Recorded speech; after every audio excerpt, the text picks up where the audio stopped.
podcast role. Welcome in. You're listening to an Imperfect Leader, the Superintendents and Leadership Podcast, a proud member of the Podcast Roll Network. Hello, Jamie. Hey, Peter. I heard you were watching the World Cup in Pioneer Square. You heard because you came online, you joined the Zoom call, and I said, oh my God, last night, it was so much fun. Yeah, so super exciting. I don't know to what extent I thought I would get caught up in the World Cup fever. You know, have you not before? Oh, every time. And yet this time I thought it's going to be here, so it's in our time zone. This is wonderful. Then I couldn't get tickets to anything. And I even thought, I thought for sure the Iran-Egypt match, which was the pride match, that would be one where I could get tickets. Nope, still no. So I sort of thought, I guess I'll just maybe watch.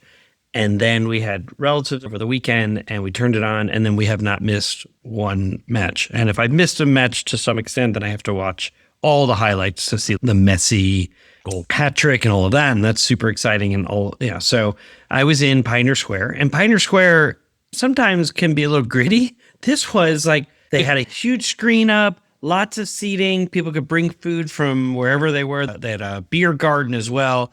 And awesome. I watched a match before going to the Mariners game. So I watched it was Iraq and Norway match, and fans representing their countries wearing flags and cheering. And it was so great. So I have a high fever. I'm all in. And so, yeah, how about you? Are you watching matches? This is a silly question.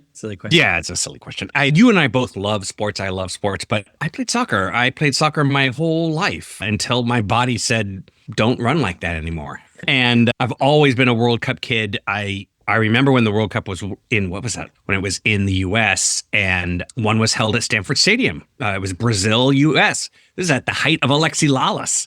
Lalas was still had long red hair and a red beard. He drives me a little nuts, though, as a commentator. I'm like, all right, come on, man. He's the worst. He's the absolute worst. But so are all the other commentators. I find Zlatan to be funny, at least. But he just I remember just even hanging around Stanford Stadium, which is kind of nuts that a World Cup match of that size was held in what was just, at that point, Stanford Stadium still had wooden bleachers, right? There's no. But you're talking 30 years ago at this point, right? Yeah. So now these massive football stadiums, and the best is the Lumen Field, because by FIFA rules, it can't say Lumen because they're not a sponsor of FIFA. So it just says Field. They've covered the Lumen in black. So I was like, I'll meet you at Field, where I bet we could eat food at concessions. And this is true. It's so silly. This is true. Yeah, I do. I absolutely love it. I'm excited that it's on. I watch as many matches as I can, and I'm looking forward to the U.S.-Australia on Friday. That's exciting. There were some Aussies at the Mariners game last night wearing their Aussie jerseys, and the two players came in throughout the first pitch, and I'm sure were incredibly confused by baseball, thinking, I think cricket's more exciting. And maybe it is. I don't know. But I love baseball. So let me ask you this, though. Yeah. Because we still have not yet introduced our guests and the booth and Kristen. Are they interested in talking about the World Cup? I'm sure if they are listening to this, as I always send a sneak peek to our guests. They're like, is this the right episode? It is. Sorry, it took us a little while to get there. But here's the thing I want to ask you, because you are a soccer buff. Yeah. And thinking about the World Cup. Yeah. Is there a myth that fans or the casual fan might have about the World Cup this year that you are going to help bust? Yeah. My Mythbuster, and it's the same Mythbuster for the World Cup that I think is no longer a Mythbuster really anymore. But I think a lot of U.S. fans aren't into soccer until this comes around, both men's and women's. And when the World Cup comes around, everyone is a rabid fan. Oh, I like that. I like that as a myth. The myth is that people think that soccer is uninteresting, boring, and yet once World Cup happens, everyone is all in. We're all in. Everyone's in. It's on you go to bars, you're traveling around, it's on in the airports, it's everywhere. And everyone's an expert. Like me. I'm like, whoa, the Spain team didn't look so good. You think I watched the Spain team ever? No. But I'm like, but I do know that they won the Euro Cup. I know that Spain they have every right. Has had a team in the past. Yeah. I know Spain is a country in Europe, and they play soccer. So here's what I would say is that the reason why I bring up myth busting is because both Chris and Anne, they do some myth busting in this episode. And I want people to listen because for the last 4 seasons, and I say last 4 seasons, for these 4 seasons of our podcast, we have regularly talked about the fact that the length of a superintendency is about 3 years. And Chris and Anne say, there's some context to that. And so we're going to tell you exactly what the number is. But first, I want to talk about who our sponsor is. So we're going to go to the episode. You're going to hear what they have to say, and then we're going to come back. So our sponsor is IXL. And here's the thing. We often hear that superintendents are only in that job for 3 years. Okay. The latest research shows that in that job, that finance is what pushes that number one love that we all have, instruction, to the background. So don't let what likely is your sanctuary, which is the classroom, get lost in the spreadsheets. IXL can help you. They can help you with research-proven partnerships. They can help you with meaningful data that's needed to prove real success to your board. So to learn more about IXL, visit IXL.com/imperfect. All right, Jamie, you ready to get in there? Yeah, go ahead. Let's go. All right. You're listening to an Imperfect Leader, the Superintendents and Leadership Podcast. I'm Peter Stiepelman. And I'm Jamie Amansan, and we'll see you on the backside. Ooh, on the backside. That sounds really awful. It was the extra comment of, ooh, backside. Ooh, exactly. Ooh, the backside. Then I'm like, I don't like that. Exactly. All right. See you on the other side. This week on An Imperfect Leader, we welcome 2 researchers who have done a great deal of work digging into the superintendency. They are Dr. Anne LoBue, a senior policy analyst at the Black Education Research Center at Columbia University's Teachers College. And Anne, she specializes in the politics of education and social justice leadership. She is a key contributor to the 2025 American Superintendent Study, which we're going to talk about in a moment. And Dr. Christopher Tienken, a full professor at Seton Hall University and the research professor in residence for AASA. He is a former assistant superintendent and principal, and he has authored over 130 publications, served as the former editor of the AASA Journal of Scholarship and Practice. And Chris, welcome to An Imperfect Leader. Thank you. Thank you. Great to be here. It is really nice to meet you both. And I attended your session at AASA and was really struck by the presentation and how it was really, it was focused on the AASA 2025 American Superintendent Study and specifically the mid-decade update. And there were things that I have assumed that the report actually clarifies. And there were some things that I thought sort of set the record straight. It was sort of like Mythbusters in some ways. So I wonder if we could start there. Would you tell us a little bit about your contributions to the study? And maybe, if it's all right, we'll start with you, Anne, as one of the authors, and then Chris as the editor, maybe a follow-up. So tell us about it, Anne. Sure. So the chapter that I co-authored with Dr. Sonia Douglas at Teachers College focused broadly on the work of the superintendent. We covered superintendent preparation and ongoing learning, how superintendents spend their time, the most pressing issues they face, and who and what influences their decision-making. We also wrote about issues related to diversity, equity, and inclusion and school board superintendent relations. So it covered really a broad scope of issues. But for today, I thought I'd focus on how superintendents spend their time. Because superintendents lead educational organizations, it might seem like common sense to infer that instruction and curriculum would take up most of their time. But this survey showed that it's money that matters. A majority of superintendents, 54%, reported finance issues consumed the bulk of their attention. This was especially true in rural districts. Almost 2/3 of rural superintendents said finance was their most time-intensive issue. By contrast, curriculum and instructional issues ranked 10th on the list. Further, education funding was a recurring theme across our section of the report. Asked about the most important problem they faced, funding was the most common answer. I could go on a little bit more if you'd like me to, or we could stop there. No, that confirms certainly how I was feeling. I was superintendent of the 4th largest district in Missouri, and Missouri is not a highly populated state, so it was about 19,000 kids. And I thought a great 3rd grade teacher. I thought an excellent principal. Then I move into assistant superintendent. I'm still responsible for curriculum and instruction.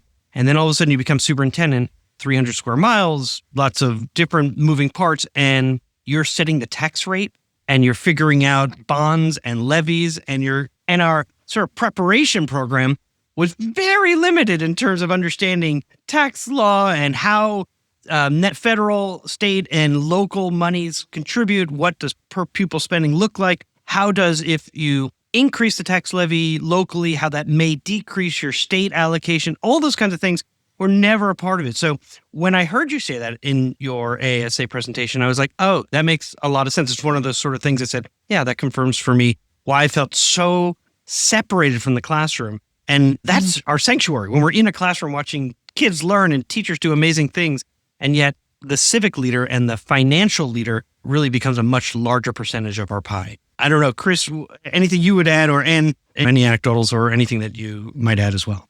I am a former school board president, so I can confirm what you say. We were delighted to be in the classroom, but burdened with talking about finance most of the time. So that's definitely been my experience as well. And finance can be a top political issue of political conflict, emphasis at an issue in decision making, and also a personal issue, as you noted. Almost 2/3 of our superintendents said inadequate financing was a paramount obstacle to their effectiveness. And fewer than 1 in 5 said fiscal management was a top strength. Oh, yeah. In fact, they said that acting as a leader of instruction and curriculum was their number one strength. And their number one love. I mean, and their they know best, number one right? love. Yeah. And I think depending on the state, I mean, if you were a board member in New York or you're a board member in Connecticut, where, in New York, you're asking your community to vote on the budget each year, the entire community. Where in Missouri, you do one public session for the public, and they may or may not come to give feedback, and then the board votes. And so radically different. In Connecticut, your board votes, but then it goes to the city council to sort of adjudicate, and then they send it back to your board. And so just radically different approaches depending on the state probably also raises the level of preparedness or anxiety about the lack of preparedness for the superintendent. I'd say to add to that, funding is really a systemic issue, and it's handled differently in different places. While most superintendent preparation programs may have 1 or 2 courses on finance, and most districts have someone in a specifically financial role, really superintendents have to understand how finance weaves throughout everything that they do. So if you wanted to improve your curriculum or buy new textbooks, you have to think about how you're going to be training your staff and how you're going to be buying materials and the financial implications of that. And you have to understand the broader federal and state systems, and you have to be prepared to advocate not only on the community level, but on higher levels if you want to alleviate some of the stresses on your district. I love it. You sound like a board president who recognizes that your budget reflects what you value. Absolutely. There you go. That's it. Right? Chris, come on in to the conversation. Sorry about that. Thanks. No, thank you, Peter. I was the editor of the study, and so I organize and manage the study, and I get to team up with great people like Anne. But I'm also a chapter author, and to echo Anne's findings, I authored a chapter with Dr. Jennifer Timmer, also of Seton Hall University, and we looked at the evolving roles of the superintendent. And what we've found is now the superintendent role, as Anne was saying, is really a financial manager and strategic communicator. And what most of the communication is about is the finances. We've seen the role of instructional leader, the historical role of instructional leader, move to the background. And this idea of the financial manager, financial communicator really took center stage in this year's the mid-decade update. Chris, as you were sort of editing this, did you also decide in what order the chapters would go in terms of I'm curious in terms of how you were thinking about how to organize the report so that there would be, I know that my colleagues find great value in reading what researchers are saying and helping them sort of make meaning of what they're living each day, as well as to help them also educate their boards about the life of a superintendent. So it isn't just about confirming or challenging their beliefs, but rather helping their boards get a context of the role of the superintendent. And I'm just kind of curious how you organized the study. Sure, yeah, we did organize it in a purposeful way. Obviously, the first chapter is the methods and how we conduct those things. We give a little bit of an overview. The study's been going for more than 100 years. Actually started in 1923 was the first study that AASA did, and they partnered with the National Education Association back at that time. And now AASA has been the sole author of the study since 1971. But when we put the study together this year, I wanted it to tell a story The second chapter is the demographics of the superintendent. So who are superintendents in the United States? And then our chapter, the third chapter, was the roles that superintendents assume. And then Ann's chapter came next. And what are they doing in their daily work? And then the final chapter was how do they get that done with interactions from the community, so community relations. So we did try to tie it together and Makes tell a ton of sense. the story, the life of a superintendent, if you will. So one of the things that I noticed is, and I just want to tackle something that really it caught my eye. I often state, and this is our fourth season. We're coming to the end of our fourth season. Our fifth season will be coming up. So almost 200 episodes at this point. And I have said over and over that the average number of years a superintendent lasts in a position is 3 years.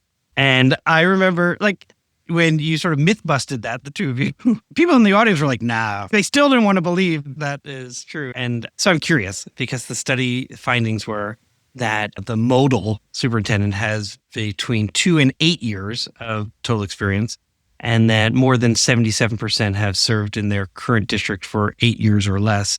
And so without requiring a refresher on mean, median, and mode, is it safe to say that the 3 years is not completely accurate? And so I attended your session. Tell us about this revelation and maybe. Sure. Yeah. Well, that number has been bandied around for years, and it's accurate in some contexts, but we have, based on the data we just collected this year, the reported average of a superintendent in current district is 5.4 years. But your number comes from other studies that use very narrow samples, superintendents in the 50 largest districts, or superintendents who are in only high poverty districts. And those averages are around 3 years, okay? But on average, when you look at the totality of all superintendents who've responded to our studies, and again, the study that we're talking about today had almost 1,100 respondents, and then we have other data from our annual salary and benefits study, has 2,000 respondents. On average, it's about 5 years in one district. And overall, from the study that we're speaking about today, the mid-decade update, 47% of the respondents were in their current positions 5 years or more, and almost 25% were in their positions for 9 years or more. So your statistic is correct when you look at a very narrow sample of superintendents, but overall the aggregate is about 5 years.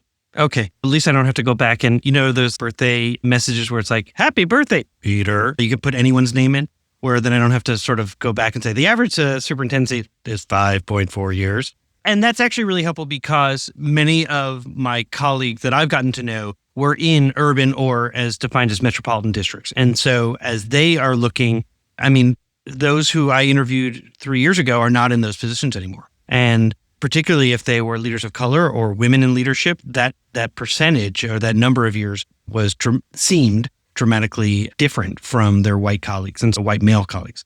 And you disaggregate a bit of that, don't you, in terms of percentage of years and things like that in the report?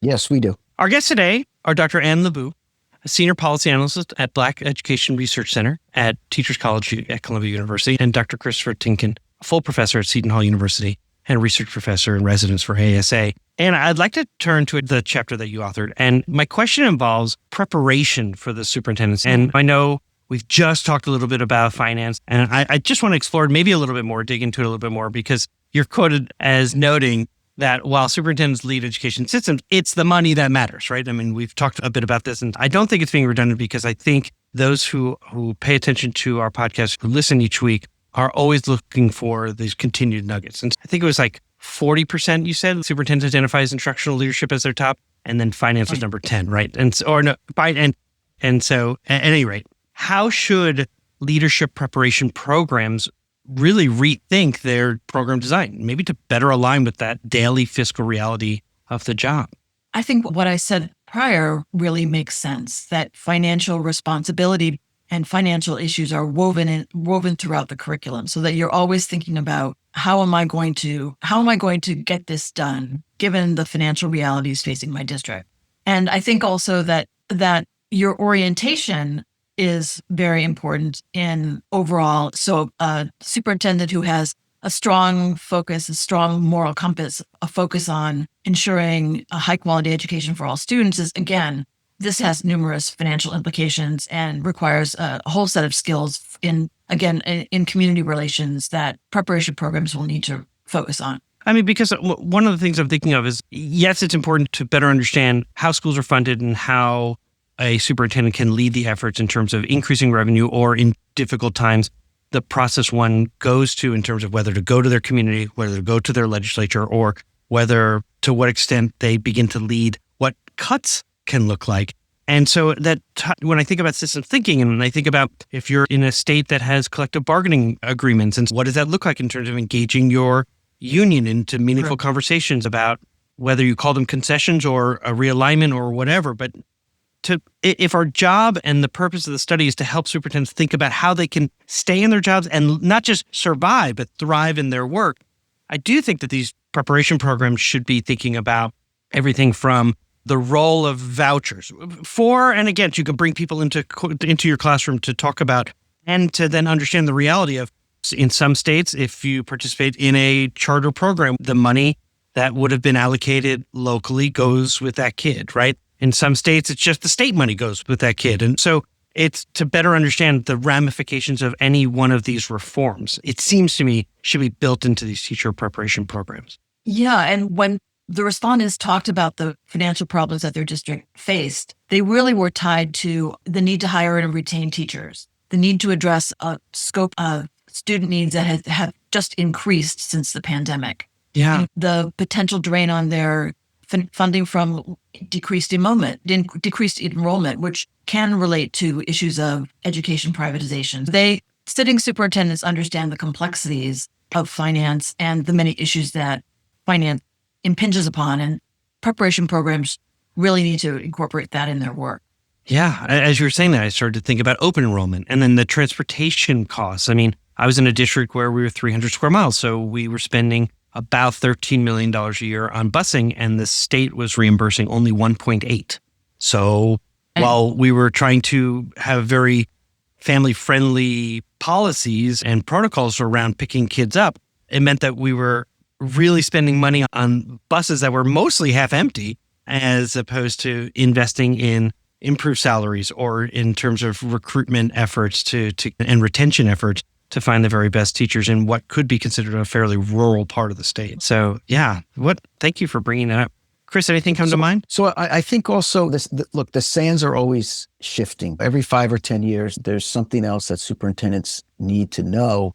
And I do agree with Ann that, of course, preparation programs can do more, but we're also hampered by state regulations and things like that about what can be included in preparation. Oh, so I think one of at least in New Jersey, we are. But I think one of the most important things that we can give leadership candidates is this idea of complementary associations, knowing when you don't know what you need to know and knowing who to surround yourself with, because you can't possibly be an expert in all the things that you're confronted with as a superintendent, but you can go out and bring experts to the table. And I think that's the important skill of complementary associations that kind of uses an overarching umbrella for preparation. No, I think you raise a good point. I think about how medical schools have shifted towards a project-based learning approach. The patient comes into the hospital and is experiencing certain conditions, and so then they begin to study the patient, but they're studying lots of different parts of what it means to be a doctor. And I wonder if that is occurring within our preparation programs for teachers and administrators,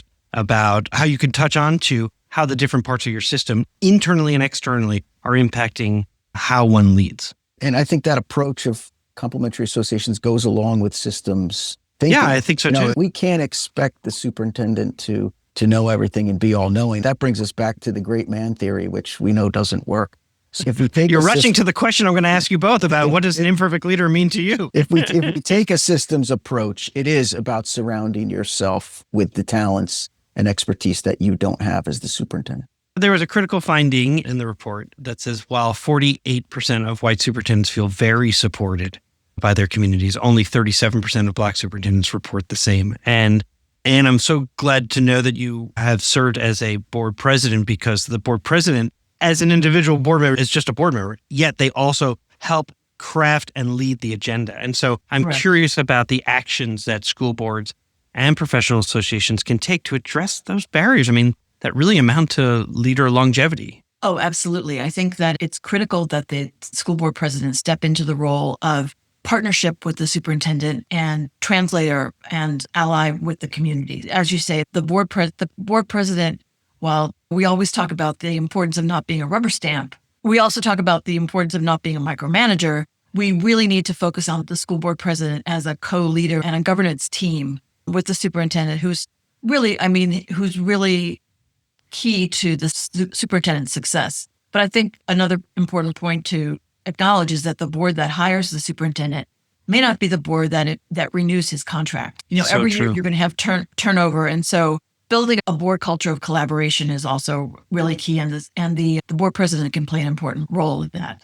Oh, I so appreciate you saying that. It was, you think about, I was superintendent for 7 years, and I look at the board that hired me and then the board that I said goodbye to in good standing, but it was like in maybe only one member was still there from my very beginning. And so sometimes, as Chris, you mentioned that the sand shifts, so do the goals sometimes for the boards. So those who hired you set some really clear goals and you're working towards them. And if there are a healthy board and a smart board, they recognize that the goals that they set cannot necessarily be accomplished in 1 year. That does take time, and that the leader longevity is a key to that, so that there aren't shifting messages and confusion, anxiety, and frustration among everybody else within the system.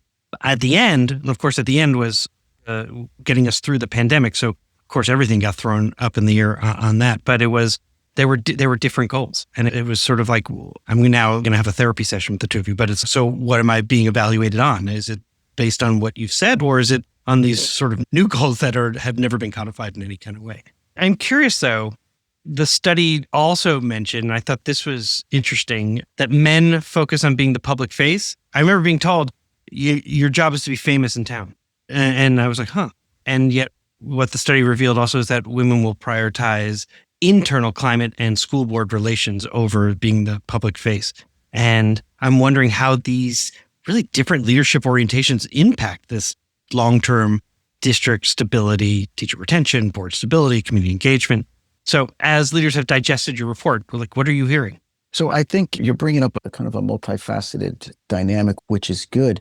But I think it's this idea of matching the superintendent candidate to the needs and wants of the board is really important here. And that starts in the hiring process. So I think when there's a good match between what the board's looking for and the superintendent's qualifications, their experiences, their previous achievements, I think over time that adds to stability. Now, of course, like you said, boards change and goals change, but I think a strategic superintendent and a strategic board, when they hire a superintendent, these goals will be codified in some way, whether it's in contract language, which I recommend for superintendents. And also it may be through strategic planning. If there's not a strategic plan in the district when a superintendent is hired, that's one of the first things that I also recommend that you do as a superintendent, because that adds a layer of stability and predictability to your job. And if you're walking into a district with a strategic plan, you need to embrace that, because that's also going to give you stability. That's good advice.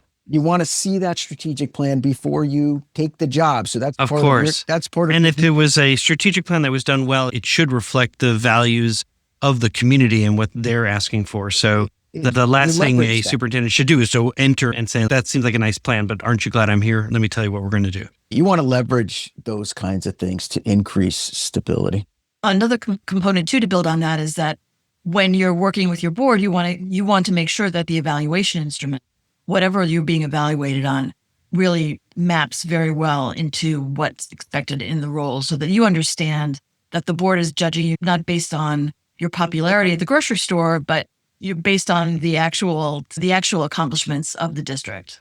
I appreciate you saying that. And I imagine also how you're communicating to your board, recognizing that some of them, I'll generalize, lawyers and economists who may want the sort of the numbers, and another board member really appreciates the narrative that you write. And I found in my second year as superintendent, I was really struggling because I would give all the numbers and then maybe 3 board members said, this is the best report we've had. And 4 said, I don't fully understand this. And then I went to a narrative and it was, what happened to those numbers? They don't reflect progress or you don't want to share them? And it took some time and some good mentorship from a previous superintendent to say they need both. It's a yes and. I'm like, oh God, you'd think I was smart enough to figure that out. I do want to ask, is there advice emerging on where a superintendent should spend their time? So I appreciate what you're saying in terms of get to know your community and understand, do they want that internal person who's working on retention, who's working on climate, who's doing that work? Or is this a board that says, look, we've lost the community's trust, and so it is important for you to be out there at the Chamber of Commerce events, visiting school, being at every football game and basketball and the school plays and all those kinds of things. And I'm just kind of curious, is there sort of advice emerging on where one spends their time? Maybe the answer is it's all contextual. I think visibility is always a must-have, regardless of what you've been brought in to do. As a superintendent, you are part of the community and you have to engage with stakeholders so they feel comfortable with whatever it is that you're bringing to the community. So I think visibility, regardless of whether you are internally focused or more of the external face of the district, I think is always important in terms of gathering support, because your initiatives are going to need support of diverse stakeholders, and being visible and collaborative and communicating is one way that you get that. So I think visibility is always a must-have. And I think you're right to point out that your context really is a determinant of where you need to focus. So you really do need to understand the context, whether it's an urban, a suburban, a rural district, in a red state or a blue state, in a district that loves their athletics team, a district that loves their debate team. So you really have to know, and you have to spend time understanding the history of the district. You can understand the layers that are preceding you. And finally, to Chris's point, you have to be out in the community. And by that, in a country that's becoming increasingly diverse, you have to be sure that you're talking not only to the Chamber of Commerce, but also to the Parents Association and the community organizations, the advocacy organizations that are really going to care about how their children are being educated. That is, and I'm so glad you mentioned that, because it is true. They show up. And if you're ignoring them because of the more traditional voices, old boys club that exists within a chamber, then you've really overlooked something really important. I'd like to ask each of you a question that I ask every guest who comes on the podcast. And so, Chris, we'll start with you, and then Anne, if you don't mind answering afterwards, so you have a little time to think about it. But how does the term an imperfect leader resonate for you? So for me, all leaders are imperfect. And I think that's because the art and science of leadership are not perfect. As leaders, we deal with these complex, non-standard problems that have many solutions and methods of achieving results. So I don't think there's no such thing as perfection in leadership. I think there is something about getting things less wrong. I tell my leadership students not to let perfection to get in the way of better. And that was something that I practiced in my time as a principal and a superintendent. We just want to be moving forward. There's multiple ways to get there, but don't be paralyzed by perfection. Thank you. Anne? And I would agree with that. I mean, an imperfect leader to me is somebody who is deeply human and authentic, and someone with the self-knowledge to know what their flaws are and to be committed to improvement. And also somebody who's both savvy enough and humble enough to know how to share leadership with a team, and to share leadership. And that team, encompasses not only your administration, but your staff, your educators, and your community as well, and your students. We haven't talked very much about students, but our conversation today was mostly about the Superintendent Study, and I'm so glad you mentioned, though, it's their student. I mean, our students are the ones who are going to inherit these systems and these school districts, particularly if they return home. And so, yes, their voice is so important. And I also appreciate, so in the leadership model that I use, I talk about serving as a lead learner. And sometimes I am asked to describe what that means a little bit. And I recently heard Sir Ken Robinson, the late educator and reformer, talk about, he was introducing the Dalai Lama at a conference, and he was struggling with how to do it. And then he realized he's the Dalai Lama. Everybody knows who the Dalai Lama is. He doesn't really need an introduction. And I loved his humor, because he said, he has "the" in front of his name. He's the Dalai Lama. Nobody goes like, which Dalai Lama? No, the Dalai Lama. And My biggest takeaway, though, that from his very brief description of this introduction was that the Dalai Lama was asked a question and paused for close to a minute and then answered with, "I don't know." And he thought that was the most profound response that any one of us could learn in leadership and in our work as humans, is to be okay not knowing something and to then work towards it. So I feel like both of your answers really reflected what an imperfect leader might mean. As we close out today, I do want to leverage and take advantage of the wisdom that both of you bring to your professional and the work that you've done in schools, and then certainly leading others now as they prepare to be leaders. So what advice would you give to an aspiring leader? Anne, why don't we start with you if you don't mind? Sure. I would say be open, be reflective, be strategic, be thoughtful, and always be listening. Listen to your school board, listen to your community, listen to your team, your educators, your students, and really take on board the many perspectives that you're going to hear from such a varied cast of characters. Great advice. Chris? Extending on Anne's response, I think have a clear mission, plan to achieve that mission. Use collaborative, democratic leadership and stick to the mission, and always try to discern. I talk to my students about this, discern the signal from the noise, because there's always going to be a lot of distraction out there. But a lot of it's just noise, and it'll take you off course if you follow it. So don't get caught on the hamster wheel of initiative churn. Stick to things that work and stick to the plan to achieve those things. I would build on what Chris says, and he made me think about something I was thinking about in preparation for coming on this podcast, which is the idea of having a moral purpose and a moral compass. So, I mean, underneath the mission is a commitment to making sure that all students are educated, that all students have success, and that informs all of your decisions and all of your actions, and should be shared throughout your district. So, I think on a deep level, knowing who you are and what your purpose in educating in your role is very important. Beautiful. Thank you. Our guests today were Dr. Anne LoBue, a Senior Policy Analyst at the Black Education Research Center at Teachers College, Columbia University, and Dr. Christopher Tienken, Full Professor at Seton Hall University and the Research Professor in Residence for AASA. I am just grateful to the two of you for agreeing to be on the podcast and for being such an inspiration. I really enjoyed your session at AASA this past year, and I just feel even luckier to have had this sort of dedicated time with the two of you. Thank you so much. Thank you. Thank you. All right, so we're back. Let's start with the idea of the myth that we talk about, the Mythbuster piece. Did it surprise you that their number of years was greater than what we have mentioned and talked about so often? If you recall, I heard them give a talk at this past year's AASA, and so the national conference. And so it was for that reason I said, I'd really like to have them on the show. And I really appreciated how they put it into context. So first of all, I said, can we please talk about this 3-year myth? Because I say it a lot. And Chris says, actually, the shorter averages do come from a pretty narrow sample in terms of like superintendents in the 50 largest districts. And that typically means high poverty, which typically means they're just lots of moonshots, boards that sort of they're no longer as excited about their superintendent anymore, or a new board comes in because they don't have continuity and consistency, and they're constantly just changing superintendents. So he says, in that respect, it's true, 3 years. However, the average is 5.4 if you take the entire nation as a whole. And so that to me was like, oh, that's helpful.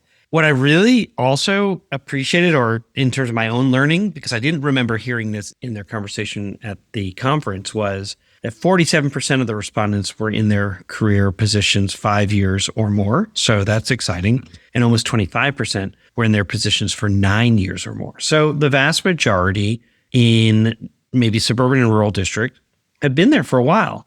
And it is your urban and metropolitan districts for which get the most attention. That's where your 3% might be. And so I thought that's really helpful. So that's a lot to say. Was I surprised? Yeah, I was surprised 5.4 and almost a little bit encouraged that maybe in terms of the effort and attention can be on helping those urban and metropolitan districts really understand how to support their leaders so that they stay and that the change or the improvements that they hope to see can happen because they do take time. I actually thought of a question for you as a former superintendent.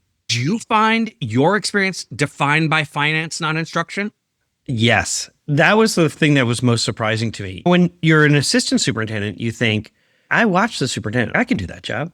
And it's a radically different job. When you're an assistant superintendent, you are so much more involved in the curriculum and instruction part of the work. You're doing some, obviously, human resources piece, and you're having to negotiate and think about sections and the needs of the schools, and to some extent, their facility needs.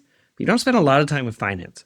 And then you become superintendent, and you're responsible for setting the tax rate. You have a CFO who does that. You have to communicate it to your board.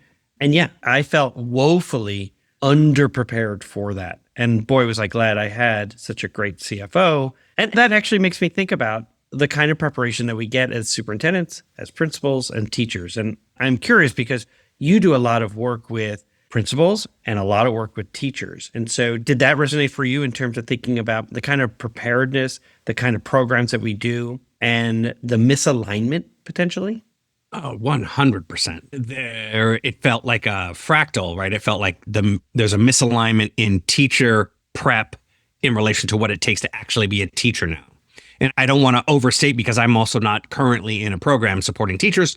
So I'm sure that there are plenty of programs that are trying to do their best to catch up to what is current as it relates to the teacher experience. But my experience personally in training to become a teacher did not line up. Not at all. Very curricular based. And then it's the same idea. Everybody's plan is great until people show up. And so here's all this curriculum. And then there's 32 kids in front of you. And they're not the same thing. Yeah. No, I think about it like for a teacher's perspective, the amount of time that is dedicated to special education and working with children with exceptionalities is woefully low. It's one class. Yes. And mostly it's about compliance, not about actually doing anything in terms of how to differentiate instruction for children. And then when I think about for the principalship, there is probably it's better aligned in terms of curriculum and instruction about how to give feedback and how to think about community engagement, those pieces. I would say pretty good. When it comes to the superintendency, there's a little bit on law, which is really important. There is very little on finance, for which when Anne noted that the majority of superintendents, 54% of them, that finance issues consume the bulk of their attention, and that curriculum instruction ranked 10th on the list. And yet a lot of the work that we do as in superintendent training programs is about leading change. And the vehicle, the driver for leading change is about curriculum instruction, like how to evaluate your reading program and then how to lead system-wide change, how to communicate that with your community, and very little to be about facility needs and how you're going to raise the funds and how you're going to go to a vote to your community and why that matters and what a 30-year loan essentially is and how the community essentially is voting to use their homes as the collateral for a bond. That's what they're saying. I give you permission to use my home as collateral and that you're going to pay this off in 30 years. Yikes. And we don't really talk about that. It's a good thing that's confusing because I feel like if we said that to the community, you're telling me that your home is collateral. If we default, that's a problem for you. Yeah. Like, people then, screw that. No thanks. No thanks. No thanks. I'm already struggling. Why would I give you? I barely can get enough out of the house as it is. Yeah, that's fascinating. Now, how did you learn all of these things? These are things that are beyond me. Like, how do you learn as a superintendent? Yeah, so what the difference between a bond and a levy and a... Of course, and in each state, it may be different what it can be used for. So in the state of Missouri, bonds are for buildings. So you can't use it for technology unless you're using it for infrastructure, because that over time, you can't use it for those singular uses like laptops. So where do you learn it? You learn it from your CFO. You learn it from your association, your state association. You learn it from the external consultants that you bring in who have a contract with the district to actually go to market with your bonds, because it's one thing to authorize a bond, but then they're the ones going to the market to see if anyone wants to buy it. So they're marketing it. Then they're helping you understand how to talk to the rating agencies. Moody's, they give your district a rating, which then impacts the interest rate that you have to pay over 30 years. And how much are you paying that interest up front? And how much are you saying, you know what, that's going to be 30 years from now, that's going to be the district's responsibility, which often means a larger interest payment down the road than initially. Oh, whoa, you're impacting so much what's happening down the road for your community. So it's amazing. And so I do want to sort of turn back to the conversation with Anne and Chris and Dr. Chris Tienken and Dr. Anne LoBue, they talked about those complementary associations. And I took that to mean not just the people that you surround yourself with on your team, right? To make sure that, you know what, not any leader can be expected to know all of these things. There are certain things that I bring to that team where I excel. And then there are other areas for which I have to rely on others to be able to bring their talents so that we're both a smart team and a healthy team. However, they're also saying, I believe, that as part of those complementary associations, it's how do you leverage the expertise of your finance advisor? How do you leverage the expertise of your bond advisor? Because they have to be separate entities in the state of Missouri. It's fascinating. This tells me, but a new superintendent doesn't know that. That's why this podcast is so important for them. They don't know. They're going into it going, wait, what? What? Exactly. Me listening right now, I'm like, oh my goodness, I'm woefully underprepared for the position. And I'm assuming that you get some tangential knowledge as you're working your way up. But sure. But these are not the areas where you want to make a terrible mistake. Imperfect leader is fine, but you don't want to be an incompetent leader. And it's very difficult to actually avoid that in that you're making decisions for 30 years and you're talking about interest rates that may or may not be good or bad depending on the community's value in 30 years. And who knows? These are hard decisions to make. These aren't easy. And leading for that is also not, you can talk about it as it relates to teaching and learning in kids, but there's all this other stuff that goes with it. I'm not sure always gets named. As you stand up for the group. And then that connection. So as a superintendent, you recognize if more than half of your job is really about finance, you have to remind yourself that by doing that part well, it will lead to the opportunity to allocate funds for great teachers, for materials, for healthy working and learning environments. They all go hand in hand. So not to lose that focus and not to stay away from the job because you're like, I'd actually like to be more involved in teaching and learning. You can be. And at the same time, this is the part of the role that you get to be the real provider, the support for those who are doing this work. I want to make a connection. And the connection I want to make is to Dr. Malena Garganigo, who from Clayton, how many episodes now back, where she and her co-leaders at the district office are all assigned to a site. And they all spend their time at the site. And so one of the things that Anne and Chris said was about how not all superintendencies are the same. There's no single blueprint for it all. And those very financial conversations are going to be different for a place like Columbia in Missouri than they are for the smaller rural districts outside of Columbia. All of that makes sense to me. The thing that I'm wanting to make a connection to is if as a superintendent, you're focusing on finance, one of the ways that you could be connected to instruction is to be on site with people regularly. Thank you for extending it because that's essentially what I'm saying is by doing the finance work well, you can have a greater impact on what happens in schools. And what you're saying is, and why not be at the schools to see how it impacts and what their needs are? Because otherwise there could be a potential disconnect of what you think they need and what they're going to tell you they need because of what you observe and hear. What prevents district leaders from doing their work? And I'm putting aside a chunk of work that requires confidentiality. All right. So let's say there's this whole chunk of work that requires confidentiality and that's stuff that you're not doing at the site. Okay. But what prevents leaders from not doing their work on the site? I can't think of any good reason beyond what you just noted. Board relationships and community relationships and the confidential stuff. There's no reason why they can't also do their jobs on site and be seen. And I think you mentioned Garganino. One of the things I would say is in my conversation with the Houston superintendent, it's that you have so many sites that then you also have to find ways to communicate with your community that you are on site. And Mike was talking about doing that in the car, and he answers questions and as they're driving to places. I love it. And so being really thoughtful and intentional about being on site and then letting people know that you're there. So that also becomes part of your reputation within your community, that you are not isolated in your ivory tower, but rather you're actually on site with people on the dance floor. So here's the good news, though. We just mentioned that you have this amazing team with you. That amazing team should also be on the site. Totally So agree. the concept that I have too many schools, it's going to be very difficult for me to, that's true for one person, but you actually have quite a large team.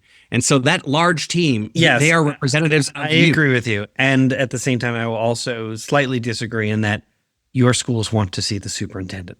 It's something about seeing the superintendent. That's okay, right? As long as you also have your assistant soups and your head of human resources and your head of curriculum instruction and your CFO and your COO, if they're also going with the lens of here are the things that I have responsibility for, and I will take your concerns back to cabinet, Yeah. that's meaningful also. And they should get that attention so that there isn't a single point of success or a single point of failure. That's what I'm leaning on. Like, Yeah, I don't disagree with your concept that everybody does want to see the superintendent. That does make sense to me. And working exceptionally well as a team requires that people start to experience the members of your team as extensions of the system, of the DO, and that we're all leaders. We're all a part of this. If you don't have that, if it's just, no, the superintendent's the person, they're the final stop. If that's the language that's being used in the system, then I'm going to say that you're going to have some challenge when the assistant soup shows up and they're like, oh, we're really glad you're here, Peter. Is the superintendent coming? That's what you want to diminish. You want to see if you can I have an diminish issue, that. but I'll wait for Peter to arrive. Yeah, exactly. I'm right here. I can help you. That's great. That's great. Actually, I'm it's sure interesting you should say still that. I do think that I sent that message early on in the superintendency. And that's the challenge of having been the assistant superintendent in that same district. When you get promoted from within, you have built some real relationships with people. And so they'll wait for you to arrive, even though they actually have a different boss now. And so you have to be really thoughtful and mindful of being intentional about saying to people, I'm going to respect the reporting structure that exists here. And so that you're not undermining people's authority and ability to do their jobs. This is fun. I don't know if there's anything else that came to mind. I was really glad to hear them speak. I was really glad to learn a little bit more about the 2025 American Superintendent Study, something that they've been doing for 100 years. And so the fact that this exists is a great resource. We'll have a link to it in our show notes, because I do think that as time goes on, it'll be interesting to see the trends over the next few years about the average year of a superintendency, what they're spending their time on. I imagine AI is going to sort of creep its way. And if not, then maybe we realize that's just noise. I would like to make a pitch to AASA to have Anne and Chris on a panel at one of the upcoming conferences. With them on a panel, including, I would love to have them on a panel with Dr. White, with Dr. Rachel White from UT, and then add in a couple of other current sitting superintendents, rural and larger districts, so that there's a conversation about the data that they've found and the actual experience of these superintendents who are currently sitting. I would love that. You've been listening to An Imperfect Leader, the Superintendents and Leadership Podcast. We're really glad that you joined us. Thanks for being here. Jamie, see you next week. Yep, see you next week. Hey, district leaders, I know you already know this. In schools worldwide, cell phones are posing real challenges on student engagement and mental well-being, and I want you to meet Yonder, a proud sponsor of An Imperfect Leader. And let me share this story from a visit I made to some schools in Silicon Valley. I asked some kids what they liked about Yonder, and after some funny looks, they shared that actually, with Yonder, teachers don't have to battle with them over phones anymore. In fact, one kid said to me he didn't have to worry anymore about his parents texting him in class, and the kid next to him sort of shoved him and goes, "Texting? My mom used to FaceTime me in class." I want to introduce you to a support system that increases teaching and learning. I want you to discover why 1 million students choose Yonder daily. Minimize distractions, maximize learning potential. To learn more, go to overyonder.com. YONDR. So I want to talk a minute about the Mosaic Project. It is one of our favorite organizations and has over 25 years of experience empowering students to really celebrate differences, communicate assertively, and resolve conflict peacefully at their outdoor school. I happen to have experience being part of the Mosaic Project, and so I can absolutely tell you it's an amazing organization. Their innovative SEL curriculum is now available to our Imperfect Leader audience. And so you can get a 10% discount through their new documentary film-based Mosaic Classroom project. So just let the people know during your onboarding process to receive that 10% discount is to just mention an Imperfect Leader. Learn more about the Mosaic Project at mosaicproject.org. When leaders think in systems, they think differently. They see the big picture, making decisions that create coherence and strengthen communication across their teams. They build adaptability, flexibility, and engagement. Every day, school leaders face complex challenges, from student engagement to staff alignment.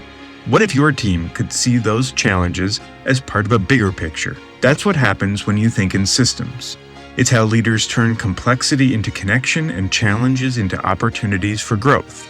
At the Waters Center for Systems Thinking, we help educators and organizations build this capacity, developing the habits and tools that turn vision into action. Think differently, think in systems. Sign up for our webinars, free resources, or a consultation by visiting our website, which you can find in the show notes. Music for An Imperfect Leader was written and arranged by Ian Varley. Sam Falbo created our artwork, a wood print inspired Daruma doll butterfly. Remember, imperfect leadership is not a scarlet letter. It's a badge of honor. It recognizes that serving as a lead learner is about being a vulnerable leader, an empathetic leader, a compassionate leader. We are proud to be imperfect leaders, so join us next time for another episode of An Imperfect Leader, the Superintendents and Leadership Podcast.